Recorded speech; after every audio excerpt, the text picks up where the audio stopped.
Hello, and welcome to the Geopolitics Explained podcast. It seems like Donald Trump's pursuit of Greenland happened many months ago.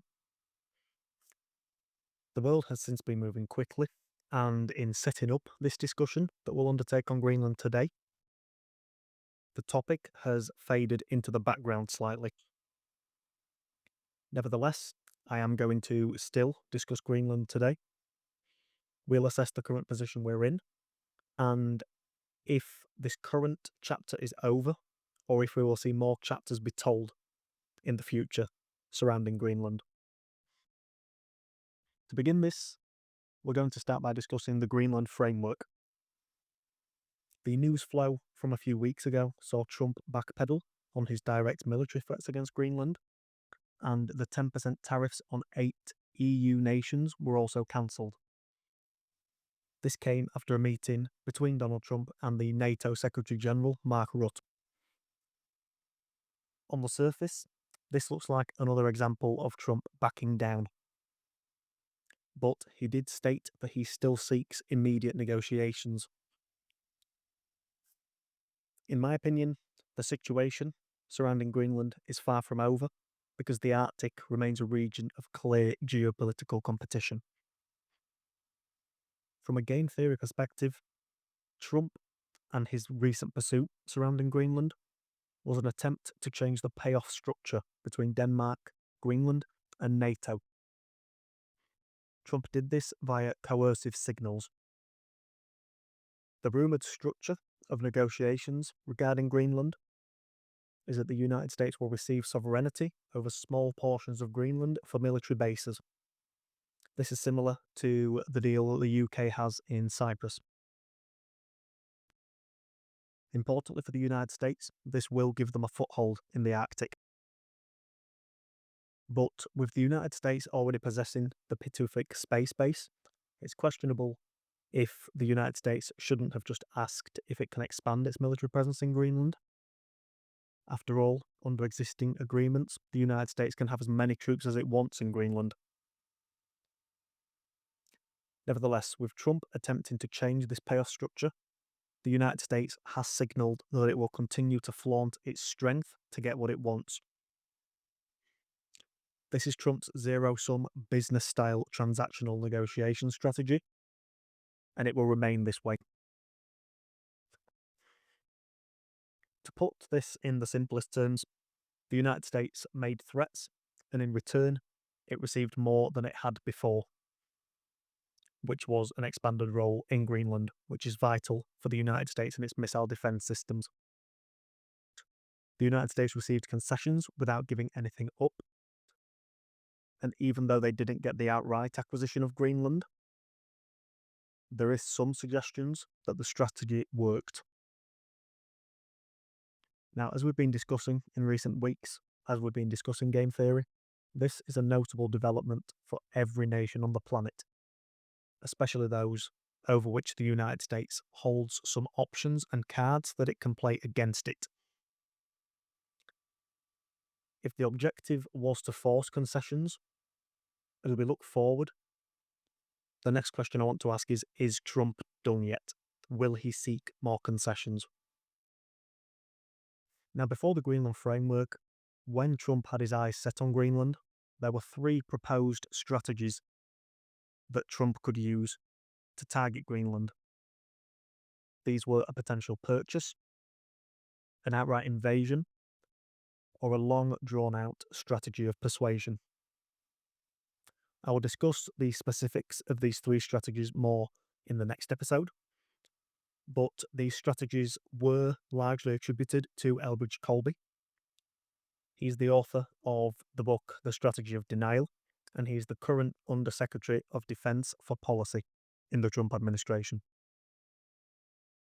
The strategy of denial presents the adoption of a defense strategy in the Indo-Pacific to prevent China from gaining regional control. The main strategy to deter China from growing is to encourage regional balance of power in the Indo-Pacific. Now, these are the types of trends that unfold over decades, but if we compare the United States and China it's clear that the United States is declining relative to China. So, if the United States is looking to pursue a strategy of denial in the Indo-Pacific, they firstly do need to be a strong regional hegemony themselves. This is why Trump has recently been pursuing Venezuela, Cuba, Mexico, Greenland, and his current actions towards Iran. All of these pursuits will strengthen the United States, while some also weaken China. In order for the United States to be in a position to even look towards China and the Indo-Pacific, they need to look closer to home. They need to build resiliency across any area where China can hurt them, and this includes rare earths in the military realm, in energy sufficiency, and in any other vital necessity. If the United States builds resiliency here, it reduces its exposure to China's supply chain strengths. Now, due to Trump's zero-sum way of thinking, the United States is very clearly putting itself first in the current geopolitical world order. The question as we move through this period is whether these moves will alienate other powers that the United States relies so heavily on to uphold these regional balances of power. After all, these regional balances of power have allowed the United States' rules-based world order to function for as long as it did.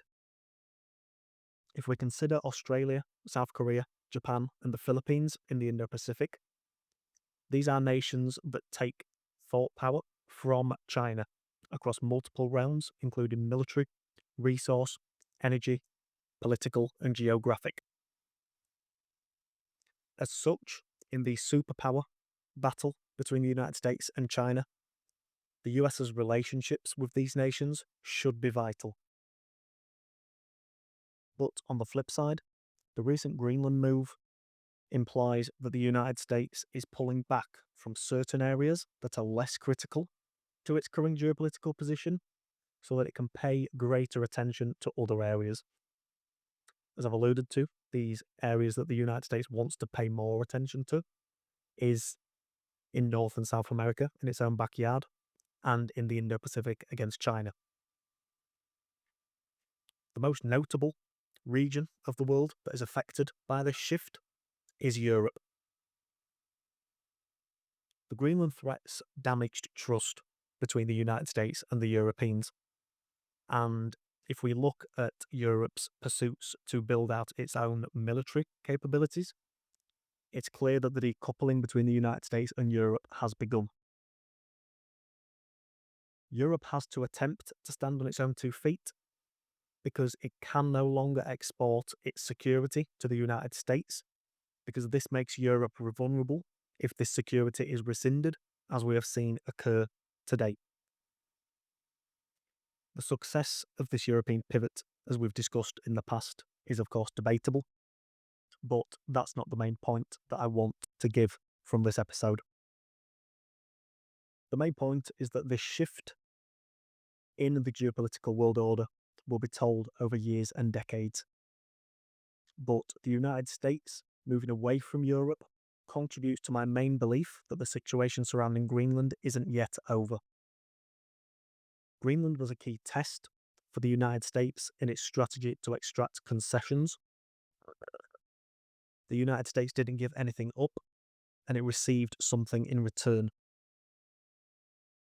The question as we look towards the future: if this strategy worked, will the United States try it again? And how far will they go to get what they want? It's this that we'll discuss in next episode. That's all for today. If you enjoyed this episode, please consider leaving a review on the podcast platform of your choice. It really helps out the podcast. I've been Dylan, and I'll talk to you next time.